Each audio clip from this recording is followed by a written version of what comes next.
Olá, esse é o programa Brasil em Ação. No programa de hoje nós vamos ter a participação do diretor do Hospital Geral da Posse, o diretor-geral da Baixada Fluminense, Nova Iguaçu, Dr. Joé Gonçalves. Vai estar fazendo um balanço geral, falando sobre toda a importância do Hospital Geral de Nova Iguaçu e o seu contexto dentro da Baixada Fluminense. Na parte esportiva, nós vamos ter a participação do Rodrigo Gomes, falando sobre o esporte. E na parte do balanço geral do que está rolando nesse final de semana, Juliana. Esse é o programa Brasil em Ação. Voltamos já já.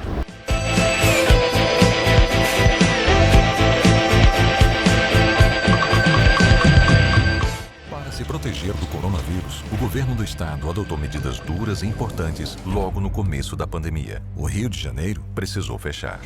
Agora é hora de tomar cuidados para retomar a vida.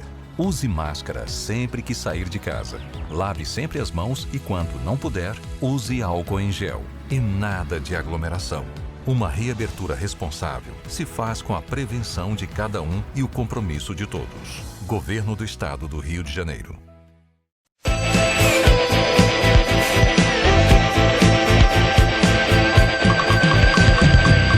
Bem, estamos de volta. Esse é o programa Brasil em Ação. E hoje nós estamos aqui no terraço do Le Monde, o Office Live, que é um edifício comercial aqui no coração de Nova Iguaçu. E hoje nós temos aqui a participação do professor historiador Paulinho Leopoldo. Professor Paulinho Leopoldo, é muito importante, estrategicamente, nós estamos no terraço em Nova Iguaçu, e Nova Iguaçu, onde tudo começou quando se fala na questão do crescimento da região, né? Em primeiro lugar, queria deixar para vocês bem claro que a expressão Baixada Fluminense é uma expressão política, é uma expressão eminentemente política. Geograficamente, nós somos uma área de recôncavo. Vocês podem observar que nós somos cercados por serras. Você passa pela Serra dos Órgãos, vem até o Tinguá, pega aqui a Serra das Araras, você tem um formato de recôncavo. Então, Baixada realmente é um termo totalmente impróprio e inoportuno. Quando eu saio daqui para Ricardo, já dei esse exemplo, eu estou subindo, né? Quer dizer, eu estou saindo da Baixada, estou subindo. A água ali deve ter uma escadinha para subir para o Rio de Janeiro. Então são as coisas que acontecem e que são totalmente ilógicas. Nova Iguaçu é um local privilegiado. Só para dizer a vocês economicamente, o Le Monde está aqui por quê? Porque é um local de empreendimento, Nova Iguaçu.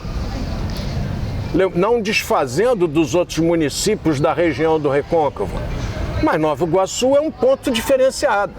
Aí vocês dirão, por quê? Simples. Nós visitamos lá a Estrada de Ferro Barão de Mauá em 1854. Nasceu.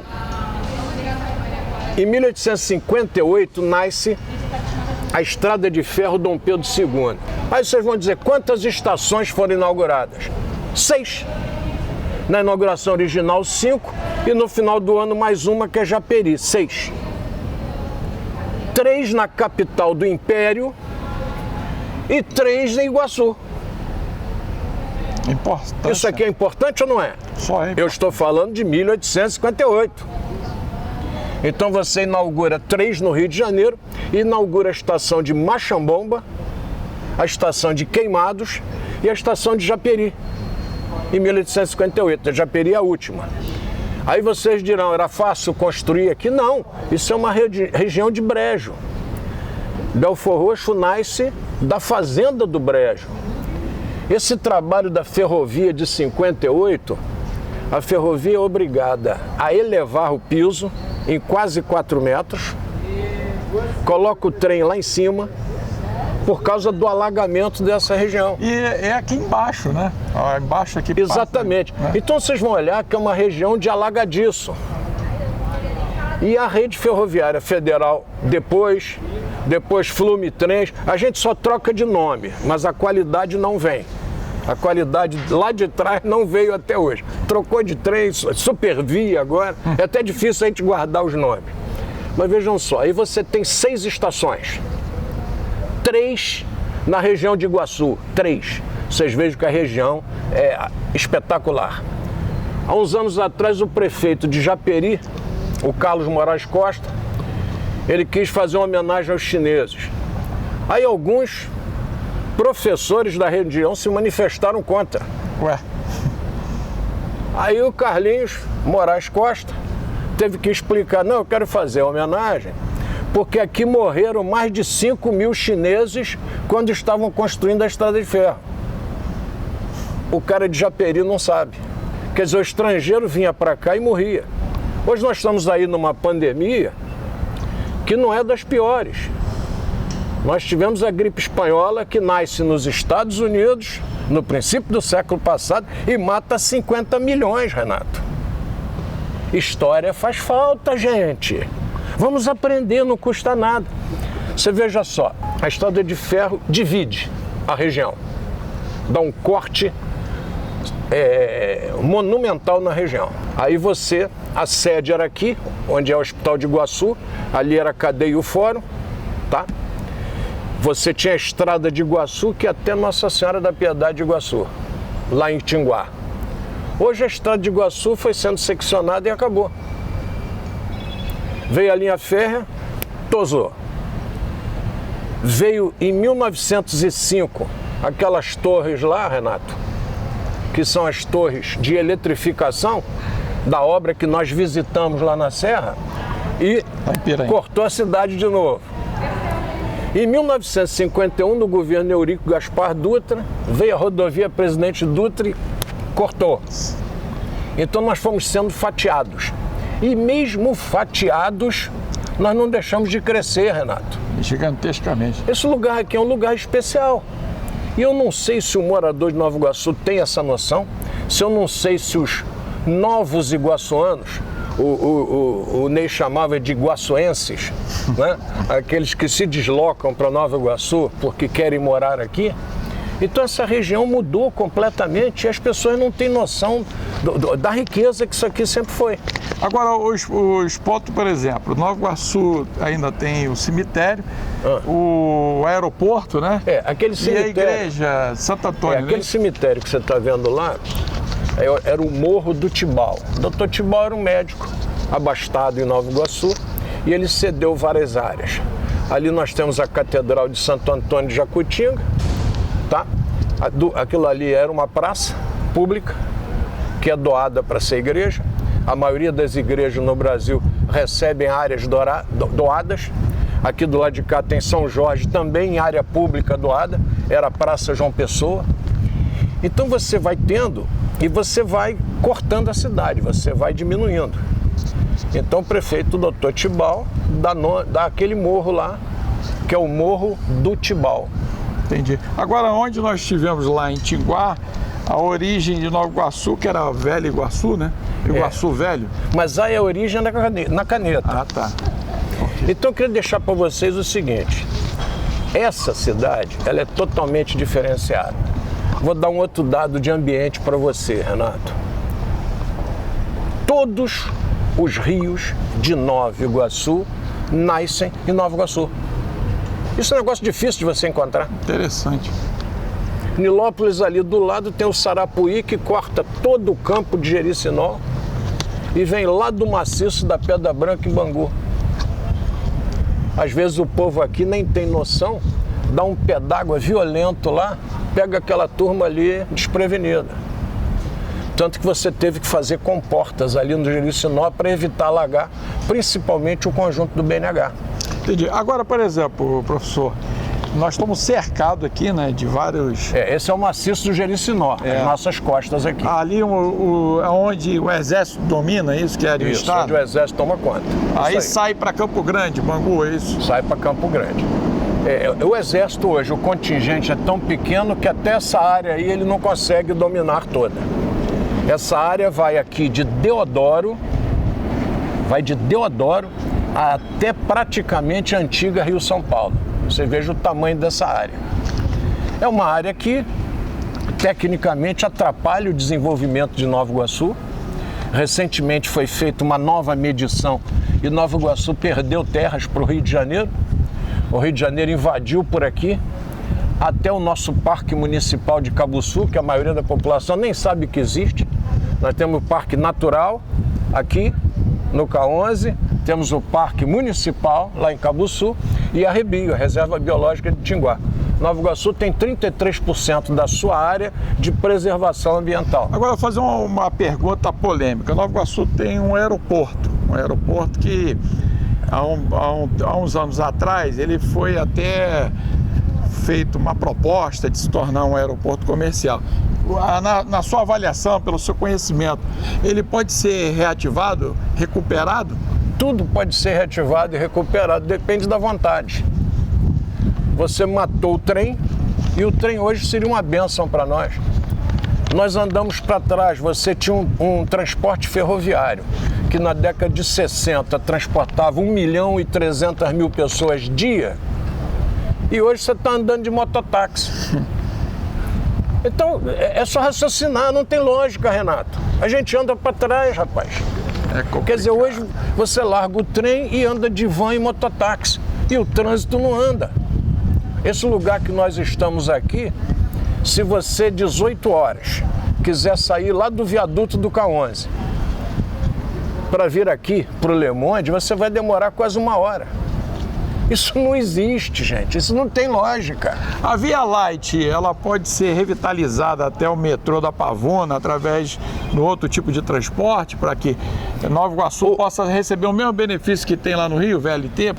A Via Light era para ir até a Avenida Brasil, mas quando você chega na Pavuna, você tem uma estação da Light.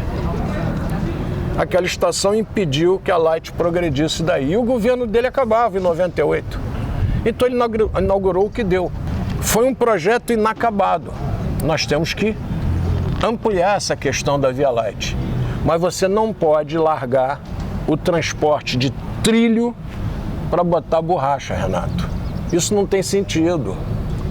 Não você transporta um vagão de trem, são cerca de 4, 5 ônibus que você tira das ruas. Ah, mas o empresário de ônibus não tem problema, o empresário participa do projeto. Vira uma SA, todo mundo ganha. Isso deve ser uma discussão importante agora nessas eleições para forçar o crescimento do Nova Iguaçu sobre essa questão de mobilidade. Não tem dúvida, rapaz. Você escuta os prefeitos, eu vou fortalecer o BRT. O transporte sobre borracha, eu vou desafiar os nossos ouvintes. Eu queria que os nossos ouvintes mandassem para o Brasil em Ação um lugar do mundo que o transporte de massa é feito em cima de borracha, em cima de ônibus. Está feito o desafio para você. Esse é o desafio do professor Paulinho Leopoldo, né, que nós vamos colocar aqui no Brasil em Ação. Nós vamos dar um rápido intervalo e voltamos já já.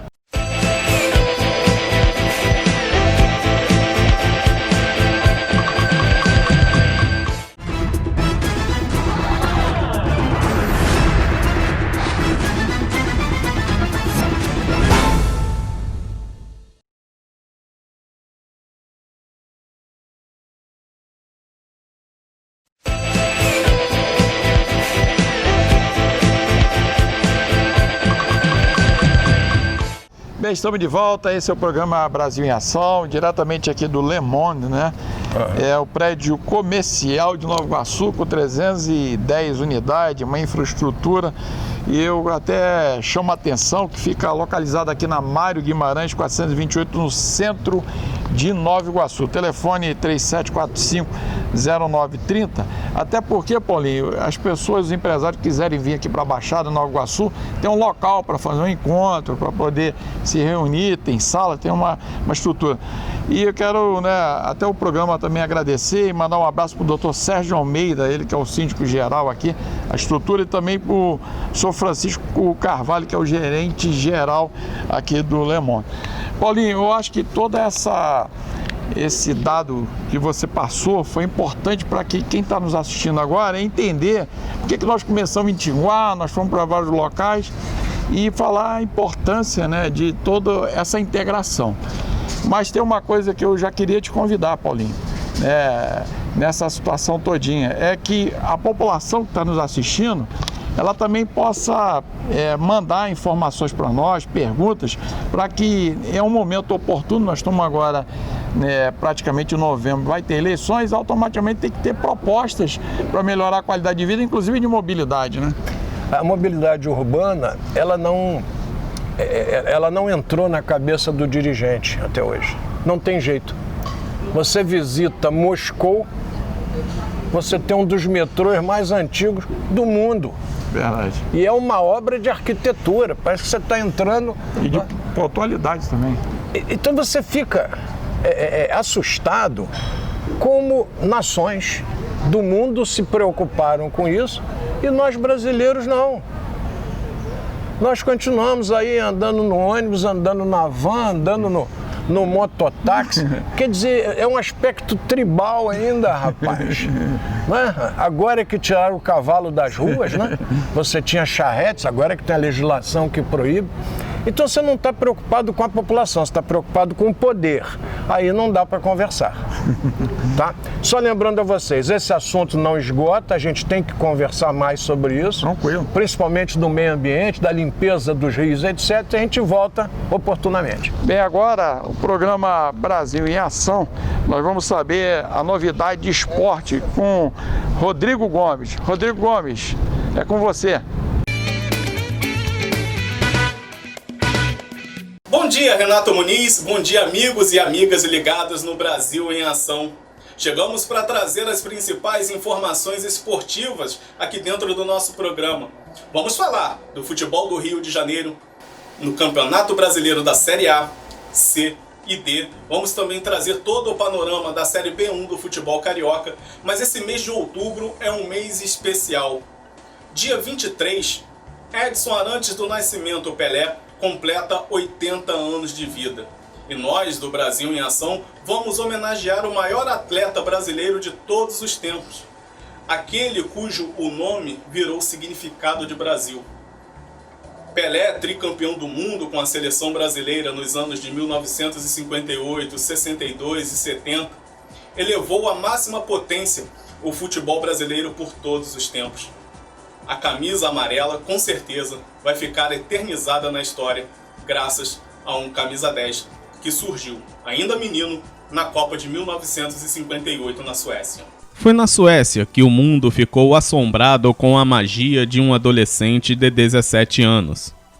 Porém, o menino de Três Corações, cidade no sul de Minas, já arrancava suspiros dos torcedores brasileiros.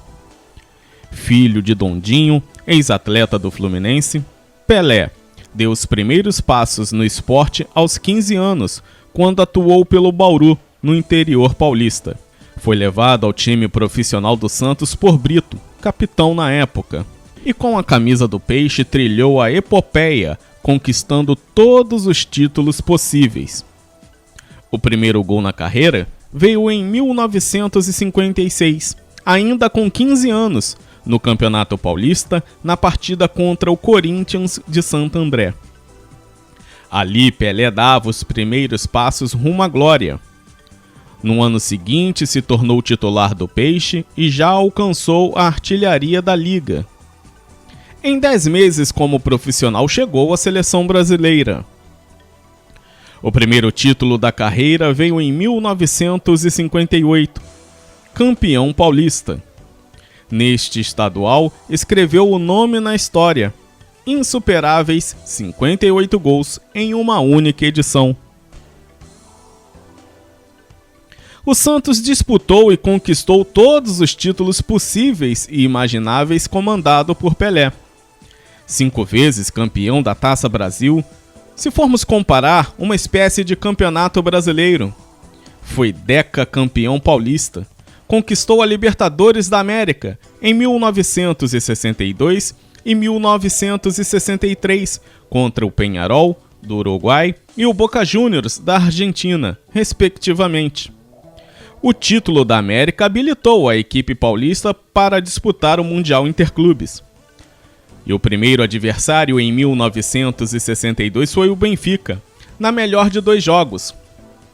O Santos foi campeão. Foi uma atuação de gala de toda a equipe no Estádio da Luz, com uma vitória contundente por 5-2.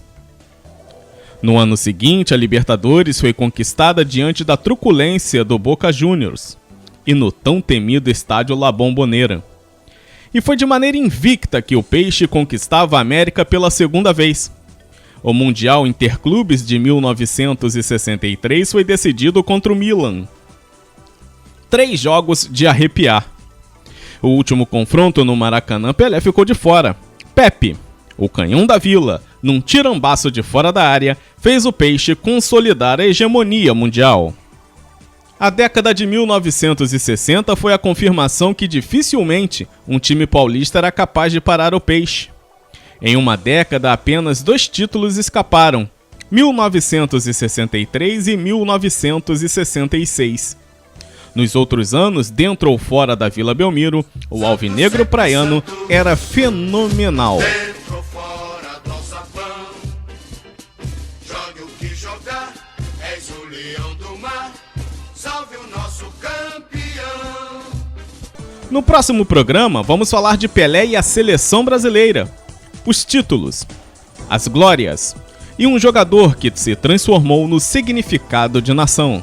Depois dessa breve homenagem ao Rei Pelé, nos 2 próximos programas ainda vamos continuar falando do Rei do Futebol. Agora vamos trazer as principais informações do futebol do Rio de Janeiro dentro do Campeonato Brasileiro, séries A, C e D, para você agora ligado aqui no Brasil em Ação. Chegou a hora de girarmos com informações do Campeonato Brasileiro. Na Série A, hoje é dia de Clássico dos Milhões, sem público. Vasco e Flamengo se enfrentam pela 15ª rodada do Brasileirão. O Vasco vem de 2 goleadas sofridas e o Flamengo de uma boa vitória contra o Sport. Domingo, às 4 da tarde, o Fluminense recebe o Bahia no choque de tricolores. O time das Laranjeiras vem de goleada sobre o Goiás no meio de semana e o tricolor da capital da micareta vem de grande vitória sobre o Vasco. O Botafogo vai até Recife duelar contra o Sport. O time treinado por Bruno Lazzaroni quer a 2ª vitória seguida e o rubro-negro do Nordeste quer se recuperar da derrota para o Fla no meio de semana. Na Série C, o Voltaço vem perdendo fôlego e joga no Rio de Janeiro às 3 da tarde contra o Boa Esporte, no estádio Luso Brasileiro, pela primeira rodada do retorno. O Esquadrão de Aço ocupa a 4ª posição no Grupo B. Já na Série D tem clássico em Cabo Frio. O tricolor praiano recebe a Lusa. A cabofriense quer se manter na liderança do Grupo A7. Já o Bangu joga fora de casa diante do Nacional, no estádio Eric George, em Rolândia, no Paraná.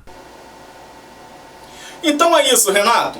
Tivemos todo o panorama do futebol do Rio de Janeiro, do Brasil e do mundo aqui dentro do Brasil em Ação. Na próxima semana, vamos voltar trazendo mais homenagens ao Rei do Futebol, ao Edson Arantes do Nascimento Pelé, e também trazer todos os detalhes do futebol daqui do Rio de Janeiro. Passo a bola para você e na semana que vem eu tô de volta. Um abraço.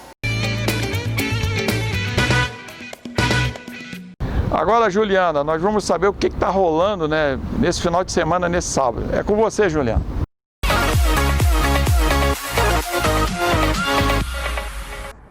Olá! Está no ar o quadro Agenda Cultural do Brasil em Ação. E nessa semana preparamos uma programação um pouquinho diferente. Isso porque na segunda-feira é Dia das Crianças. Então, preparamos uma programação para você curtir com o seu baixinho ou com a sua baixinha. Confiram agora os eventos que vão abalar o Rio de Janeiro e que vocês podem curtir com seus pequenos com toda a segurança. No sábado, a diversão dos baixinhos vai estar garantida com um musical Congelante 2 no Teatro Clara Nunes. Não vai faltar aventura, magia e diversão nessa peça, que acontece no sábado às 16 horas. Não percam! Já no domingo, a criançada poderá se divertir muito no Playground Grandes Músicos para Pequenos no Village Mall. A programação ocorre das 14 às 19h30, com show de abertura, Baiãozinho do Sertão, Trenzinho de Minas, Vitrolinha Animada, Sonzinho da Tropicália, entre outros eventos e shows. Não percam, está demais! Essa foi a nossa programação de Dia das Crianças. Curtam muito o final de semana com segurança. Não esqueçam da máscara e do álcool em gel. Tchau, tchau. Até a próxima semana.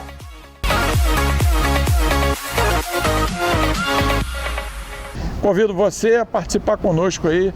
Daqui a pouquinho nós voltamos com o Dr. Joé, diretor do Hospital da Posse. Daqui a pouquinho voltamos.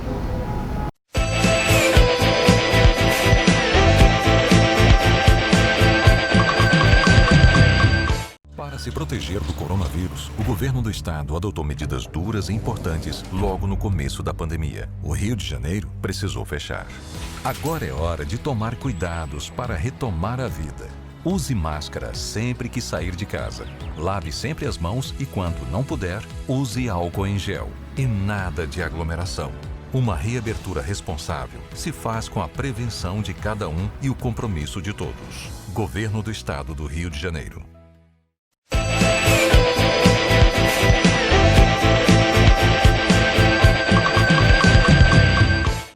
Bem, estamos de volta. Esse é o programa Brasil em Ação, hoje no município de Nova Iguaçu. E nós estamos sendo recebidos aqui no Hospital Geral de Nova Iguaçu, mais conhecido como Hospital da Posse, né? E hoje com a participação do diretor, Dr. Joé Gonçalves. Dr. Joé, primeiramente queremos agradecer a sua participação aqui no programa. Eu agradeço a oportunidade de estar aqui conversando sobre o tema tão importante que todos os funcionários do Hospital da Posse, Hospital Geral de Nova Iguaçu, que é conhecido como Hospital da Posse, ficam dedicados a conseguir atender a todos que aqui chegam, independente do paciente ter ou não ter convênio. Muitas das vezes o primeiro atendimento dele é aqui no hospital. Então é importante a conscientização dos meios de comunicação para conseguir levar à população a importância dessa unidade, para que todos possamos estar sempre unidos para preservar a instituição como um bem para a Baixada Fluminense inteira. Ok. Paulinho, eu quero agradecer a sua participação aqui no programa. É importante, você é um historiador, professor e advogado. Rapaz, o Dr. Joel é um caso sério, porque você, quando assume uma função pública, começa a prejudicar a sua função particular. E o Dr. Joel é famoso por atender de madrugada na região. Atender os pacientes dele até 2, 3 da manhã. Quer dizer, as pessoas do outro lado não têm noção desse sacrifício que quem assume uma função pública sofre. Né? Obrigado. Nada, isso é verdade, é testemunho. Doutor Joé, o hospital ele é uma referência em toda a região, vários municípios que dão atendimento, né? E essa complexidade interfere no dia a dia das pessoas. Como é que o senhor avalia o trabalho aqui dentro do hospital nesse momento que o Brasil está passando? Na verdade, todos os funcionários lotados aqui no hospital tiveram uma oportunidade muito ímpar de, dentro da sua profissão, seja o enfermeiro, o médico, o fisioterapeuta, o psicólogo, o técnico de enfermagem, a conseguir a entender um hospital de guerra, de fato.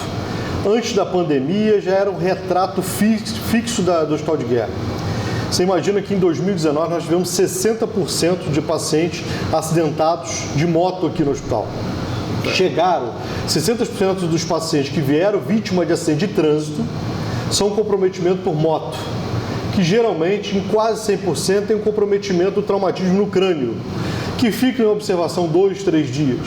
Já quantitativo muito grande de pacientes que chegam por dia vítima dessa lesão grave, em que nós sabemos e precisamos dos meios de comunicação, e aí reitero o agradecimento do Renato e do Paulinho estar conosco aqui para conseguir levar à população uma conscientização. Saiu de moto, utilize seu capacete.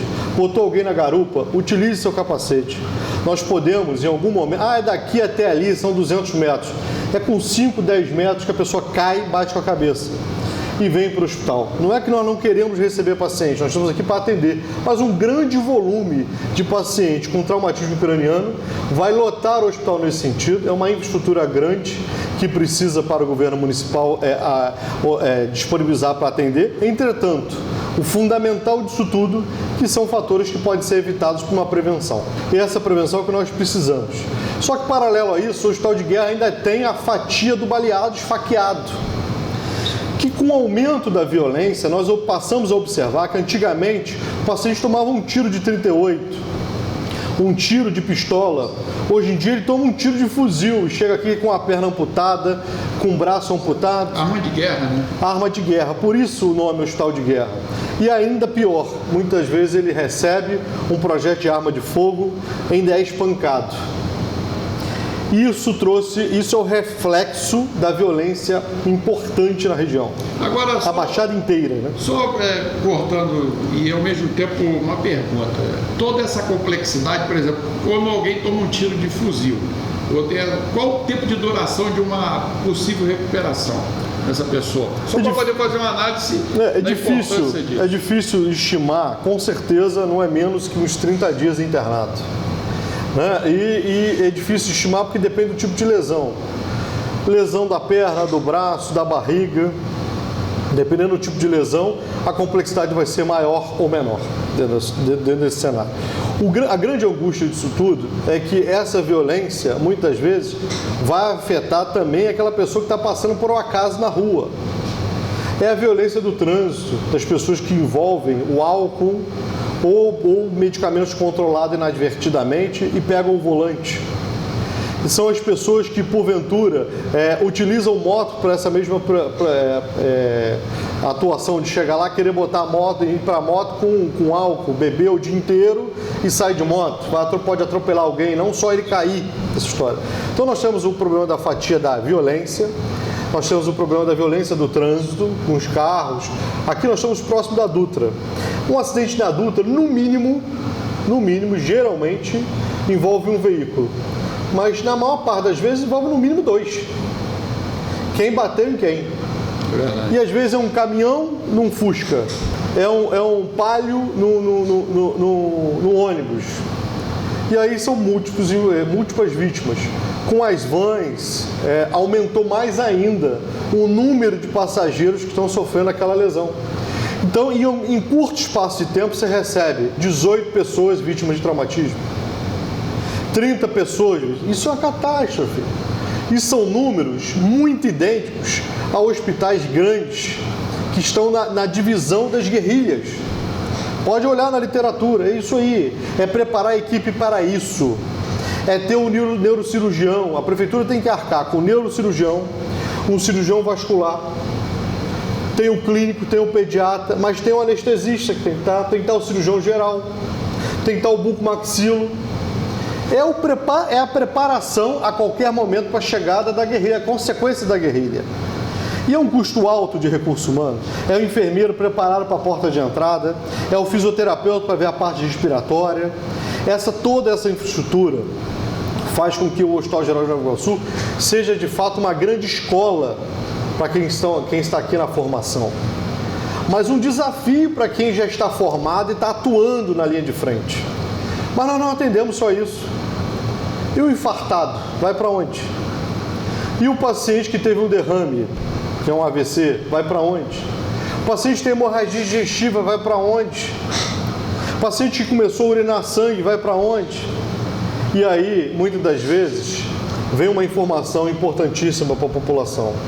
O paciente fulano de tal chegou na emergência do Hospital da Posse, ele foi classificado pelo setor de classificação. O que é a classificação? É a maneira com que os profissionais de saúde, o médico e o enfermeiro que estão ali, conforme portaria do Ministério da Saúde, estão ali para avaliar, para triar. É antiga, há anos atrás chamava de triagem. Há 20 anos atrás chamava de triagem. Estão ali para definir se essa doença do fulano de tal é grave ou não é grave. E quando não é grave, a gente acaba redirecionando para as UPAs. Por que isso? Porque senão não cabe todo mundo. Para acomodar, né? Você não tem como atender. São 18 mil atendimentos mês. Em 2013 nós tínhamos 4.500 atendimentos mês. Nós estamos com 18 mil. E com essa pandemia, um pouco piora a questão do cenário relacionado à perda do convênio de alguma parte da população, que vai ser atendida no SUS. Aqueles que têm um convênio, que sofrem um acidente na adulta, são trazidos para o SUS, para cá, para o Hospital Geral de Nova Iguaçu. Os que têm o mal súbito que o SAMU traz, tem convênio, são trazidos para cá, daqui que se direciona para o hospital do convênio dele. Então, na verdade, esse hospital, ele é um bem precioso para toda a população da Baixada Fluminense. Vou discordar, tem gente que vem de Piraí, com certeza, a Serra também. E nós temos aqui um dado extremamente significativo, que merece um case em gestão pública a dizer isso. Nós temos no Rio de Janeiro mais de 15 emergências abertas, entre estadual, municipal e rede federal. Mas lá na cidade do Rio de Janeiro são 6 milhões de habitantes, em torno de 6 milhões de habitantes. A Baixada Fluminense são 3 milhões de habitantes, respeitando a questão de Caxias e a Washington Luiz, que a gente não está contemplando isso não, porque se contemplar nós chegaremos a 5 milhões. E só tem com 3 milhões, só tem esse hospital. É matemático a história. Agora, doutor José, por exemplo, toda essa matemática, a questão do sangue é uma coisa vital, até porque essa demanda de procura daqui requer transfusão de sangue. Vocês têm um banco de sangue aqui no hospital? Nós temos banco de sangue credenciado pelo Hemorrio, que é a maior autoridade em hemoderivados no estado do Rio de Janeiro. Seguimos rigorosamente as normas, mas com frequência temos o mesmo problema que o Hemorrio tem, diminui o número de doadores. Com a pandemia, que todos se retraíram em casa justamente, porque era dessa maneira mesmo que tinha que fazer, menos pessoas vieram doar sangue. Mas só que o baleado continuou, o esfaqueado continuou, por incrível que pareça, diferente de muitos lugares no Brasil, a violência aqui não diminuiu. Nós tivemos um aumento do número de baleados. Um paciente baleado, esfaqueado, e às vezes, Renato, não é só a questão de você ter o baleado precisando do sangue. É o paciente que tem um câncer de estômago, que vai operar uma cirurgia e está internado no hospital e precisa do sangue. É o câncer de intestino. É o paciente que em algum momento tem uma alteração ginecológica grave que precisa de tomar o sangue. Então nós precisamos de doação de sangue para o Hospital Geral de Nova Iguaçu. Agora, nessa situação toda, ainda continua fazendo a coleta de sangue? Continuamos fazendo a coleta de segunda a sexta-feira, de 8 horas da manhã ao meio-dia. É importantíssimo conseguir prosperar o encaminhamento de pessoas para vir doar sangue aqui. Fazemos em média 30 coletas por dia, nós temos um limite, podemos chegar até 40, mas tem toda uma rotina e até respeitando o distanciamento e as rotinas de prevenção, nós não podemos botar 100 pessoas juntos para doar o sangue. Tem toda uma regra, entendeu? Meu doutor, qual seria a contribuição para frente? Porque no início desse planejamento da posse, foi fechado lá no governo Altamir, no primeiro governo Nelson, o hospital foi reaberto, se lembra bem. Nós tínhamos uma estrutura a ser aberta na região para drenos de problemas. Por exemplo, Saracuruna seria o Hospital Geral de Queimados. Essa estrutura não aconteceu como previsto. É isso aí. Obviamente, a posse ficou sobrecarregada. Estou correto? Correto. Corretíssimo com relação a isso. Se o Hospital de Queimados viesse, seria de fundamental importância para a retaguarda e até mesmo para conseguir participar. Essa região, ela não precisa só do Hospital de retaguarda, ela precisa de pronto atendimento de porte. Nós estamos passando um momento de grande problema, que eu acho que nós vamos aumentar só esse tipo de problema, que é a dificuldade de cirurgia eletiva em toda a região. A população precisa esperar a cirurgia eletiva na fila do CIGEG. Isso não estou falando de Nova Iguaçu, não, estou falando da Baixada inteira. Aqui nós tentamos dividir o hospital um pouco cirurgia eletiva e um pouco cirurgia de trauma. Mas é imprevisível quando se tem o trauma. Não tem como você não suspender uma cirurgia eletiva, uma cirurgia de vesícula, de mioma, porque chegou um baleado, esfaqueado, um atropelado. Não tem como, não tem jeito. Esse é o programa Brasil em Ação e hoje aqui no Hospital Geral de Nova Iguaçu. Nós estamos aqui sendo recebidos pelo Dr. Joé Gonçalves. Nós vamos com um rápido intervalo e voltamos já já.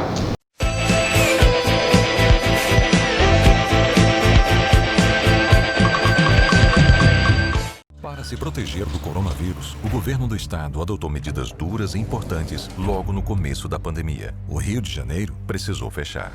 Agora é hora de tomar cuidados para retomar a vida. Use máscara sempre que sair de casa. Lave sempre as mãos e, quando não puder, use álcool em gel. E nada de aglomeração. Uma reabertura responsável se faz com a prevenção de cada um e o compromisso de todos. Governo do Estado do Rio de Janeiro.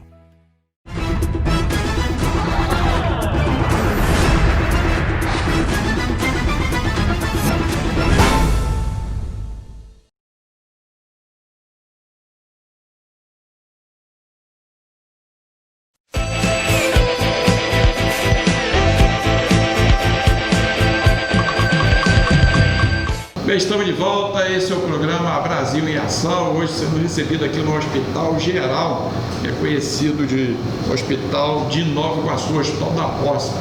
E nós estamos hoje entrevistando o Dr. Joé Gonçalves, com a participação do professor Paulinho Leopoldo.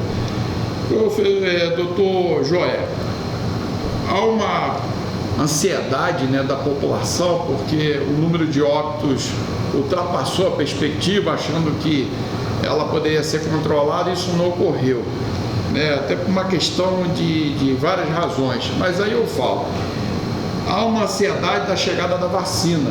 O Hospital da Posse vai ser um local onde a população vai poder recorrer para poder minimizar esse impacto da pandemia?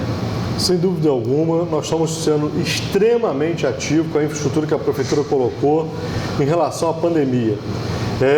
Nós tivemos aqui uma necessidade, tivemos um sonho grande, que era do hospital de campanha ser inaugurado. Isso facilitaria que esse hospital aqui tivesse a entrada do doente com Covid ou com suspeita de Covid, tivesse tratamento inicial e ele fosse para o hospital de campanha. Infelizmente, esse sonho não se concretizou. Foi uma angústia de corações de toda a Baixada Fluminense. Em contrapartida, nós tivemos que dar o jeito internamente. Não podemos negar atendimento, mas também não podemos atender todo mundo que é Covid junto com não Covid, que é uma irresponsabilidade sanitária. Então foi colocada uma divisão de estrutura dentro do hospital, que nada mais é, na prática, resumindo numa única frase, com uma existência de 2 hospitais num só. Nós criamos um fluxo interno, toda a equipe de gestão, criamos um fluxo interno para poder dimensionar isso, colocamos containers locados para poder ficar disponibilizado para o isolamento do paciente Covid, com toda a infraestrutura e equipe separada, para não ter transferência de risco nem para o profissional, nem para a população. E assim nós tratamos, com muita dificuldade, a cada dia, dormindo e com a expectativa que ao amanhecer o hospital de campanha fosse ser aberto, inaugurado. Tivemos inúmeras promessas e o fato não ocorreu. Nessas inúmeras promessas, fez com que a equipe de gestão dessa unidade fechasse a quatro paredes e definisse estruturas internamente de fluxo que salvaguardasse a segurança do paciente Covid. Nós chegamos a ter mais de 100 pacientes internados com Covid, sem nenhum comprometimento institucional. Não deixamos de operar um baleado, um esfaqueado, porque estávamos com Covid aqui. Continuamos atendendo a violência, infelizmente, mas é o que nós temos que atender, a violência, e também não recusamos paciente infartado, baleado, esfaqueado, ou paciente com AVC, porque tínhamos Covid. E continuamos atendendo rigorosamente. Não passamos um dia, Paulinho, do ano, em que o hospital não tivesse acima da sua capacidade. No ano de 2019, nós tivemos um dia só em que nós ficamos abaixo da capacidade. Isso significa que nós estamos sempre com a taxa de ocupação muito acima. Muito acima. E agora, a chegada, esse alento da questão da vacina, após a chancela das autoridades sanitárias brasileiras, nós seremos, e já acenamos para isso, nós seremos com muito orgulho um polo de distribuição de vacina na Baixada Fluminense, com muita satisfação nesse sentido. Porque é isso que nós precisamos. Nós precisamos trazer o platô para baixo, porque está estagnado em um determinado segmento. De vez em quando você encontra um ou outro que ainda chega com sinal de Covid. Graças a Deus com menor gravidade do que se tinha anteriormente. Que o início da doença e o meio não foi fácil. Agora tem menor gravidade, mas ainda se tem uma gravidade de respeito a uma doença que todos, sem exceção, o mundo inteiro aprende diariamente. Diariamente. Responda uma coisa, corrija, por favor. A Secretaria de Educação é muito semelhante à Secretaria de Saúde nesse ponto. Se tudo funcionar legal, ninguém fala nada. Se tiver um deslize de atendimento, cai todo mundo em cima. Concorda com essa assertiva? Concordo com isso e fico angustiado. E aí, Paulinho, ser gestor privado e público já de muitos anos, uma pessoa que tem nosso respeito, carinho grande, eu vou lhe falar que você acertou em cheio no coração de quem está na gestão. Todos nós que reunimos aqui, sabe o que mais me angustia? Às vezes é uma notícia de que o paciente fulano tal está jogado em determinado lugar. Aí você vai ver o paciente, ele está numa maca, ele está lá recebendo medicação. É claro que ele não está naquela hotelaria que nós queríamos que ele tivesse. Um leito para cada um. Mas eu também nunca escondi de que nós, em todo o tempo, nós temos 40 enfermarias. Não teve um sequer dia de toda a gestão em que todas as enfermarias tivessem 2 leitos extras no mínimo. Eu não coloco leito extra em enfermaria porque eu tenho por opção. É porque eu só tenho esse jeito. Eu não vou ficar lá na porta triando para não entrar doente. Jamais vou fazer isso. Eu vou chegar e tem que triar a gravidade da doença. É claro que com isso eu não tampo nossos erros, não. Baseado, é importante que a população saiba que foi após muitos relatos de ouvidorias, muitos relatos aqui de solicitação de ajuda, etc., que nós melhoramos os nossos processos de trabalho. Muitos. Mas jamais iremos contribuir, lutar dia a dia, 7 dias por semana, 24 horas com o telefone ligado e à disposição da unidade, por uma única razão, que não fosse a razão de prosperar o atendimento que aqui chega. Porque eu não posso dizer uma coisa, assim, todo mundo pode ter certeza disso.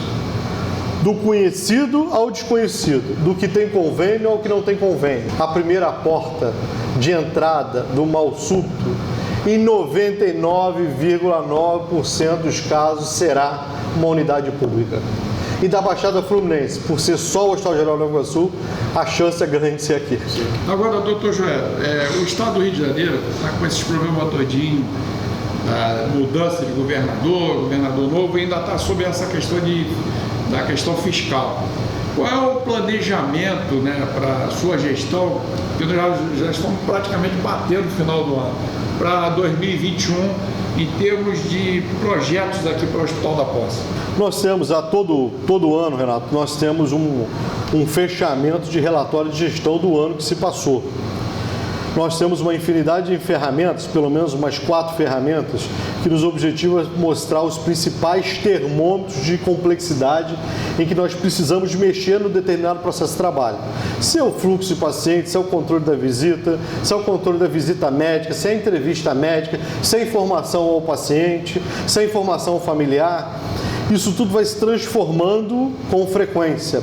E a nossa base sempre é o comparativo do ano anterior com a execução do ano em questão, baseado no relatório de gestão.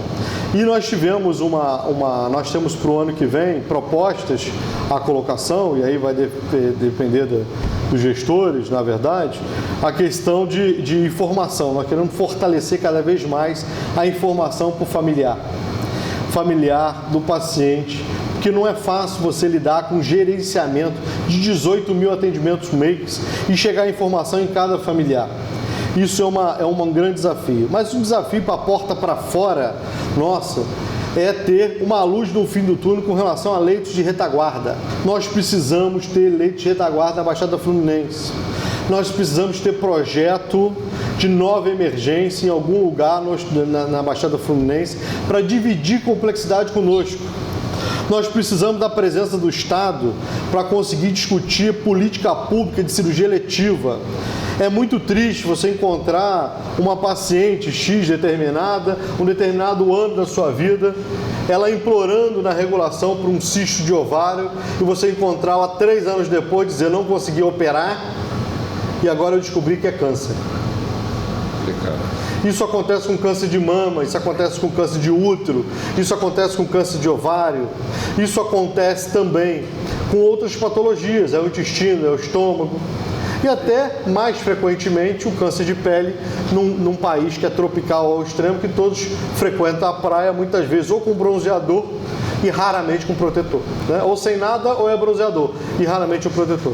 Então, existem aqui relatórios que permitem a qualquer gestor, a conseguir fazer uma política pública muito leal à população. E por último, só complementar esse dado, que seria a questão do, quando o senhor falou do governador, o secretário que lá ele colocou, o Dr. Carlos Alberto Chaves, pessoa que a gente já conhece de militância na vida pública de muitos anos, uma pessoa que tem sido extraordinária conosco, está há 2 semanas de gestão e já nos deu agenda, conhece o termômetro de sensibilidade da Baixada Fluminense e já acenou para a gente que a Baixada Fluminense é prioridade na pauta estadual. Isso eu não poderia deixar de falar aqui, porque é uma pessoa que tem sido extraordinária em todos os segmentos públicos que passou e está ali. O nome dele é Carlos Alberto Chaves, mas o apelido chama-se Luz no Fim do Túnel. Esse é o programa Brasil em Ação, hoje entrevistando o Dr. Joé Gonçalves, diretor do Hospital Geral, né, do Hospital da Posse. Nós vamos com um rápido intervalo e voltamos já já.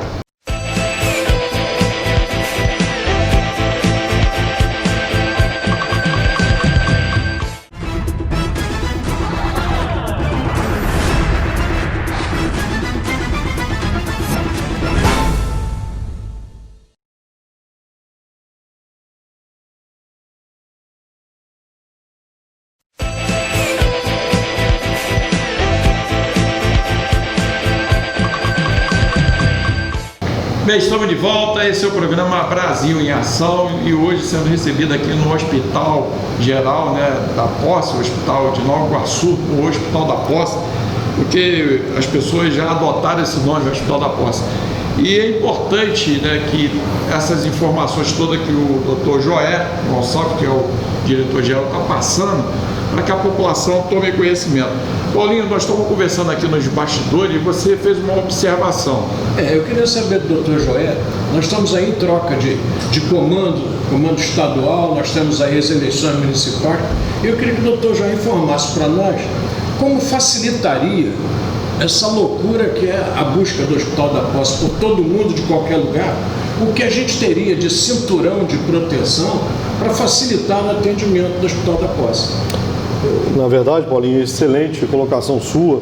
Existe sim que essas unidades de pronto atendimento tivessem condição maior de fazer diagnóstico um pouco mais apurado, tivessem unidade de pronto atendimento distribuída na Baixada Fluminense, estabelecida pelo Estado, para que pudesse fazer diagnóstico mais apurado e realmente diminuísse a chegada do paciente aqui para fazer o diagnóstico de menor complexidade, e viesse só o paciente para fazer a alta complexidade. Porque não é fácil ter uma estrutura de alta complexidade, com essa estrutura toda que eu falei agora há pouco aqui, de especialistas de plantão, para você tratar coisas de menor gravidade.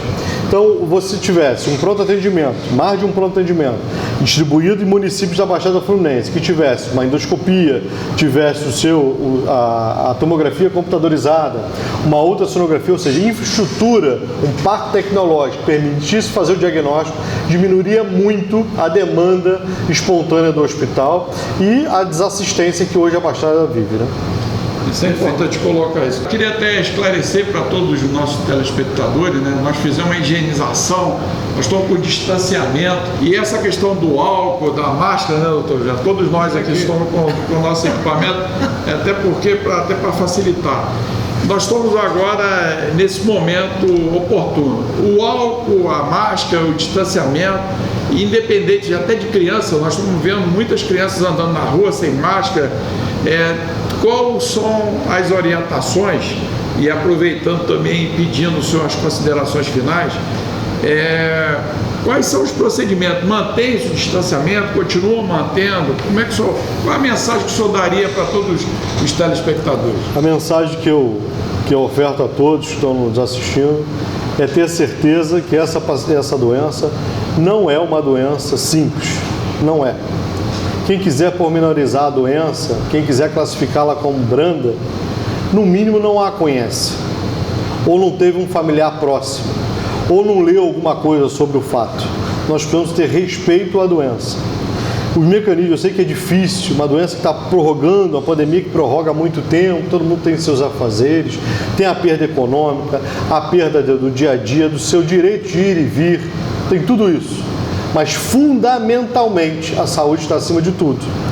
E nesse caso não existe outro mecanismo que não seja a proteção com álcool em gel, o distanciamento e o uso das máscaras. Sem dúvida nenhuma é fundamental. Eu não posso dizer para vocês que nós, que tal fulano, pegar um exemplo de que o fulano teve uma doença branda, não sentiu nada e ficou muito bem. Isso pode ter sido exceção. Nós temos os meios de comunicação colocando a cada dia o número de mortos. Isso é uma verdade. Aí vem aquelas histórias de fake news, que fulano colocou isso porque não é verdade.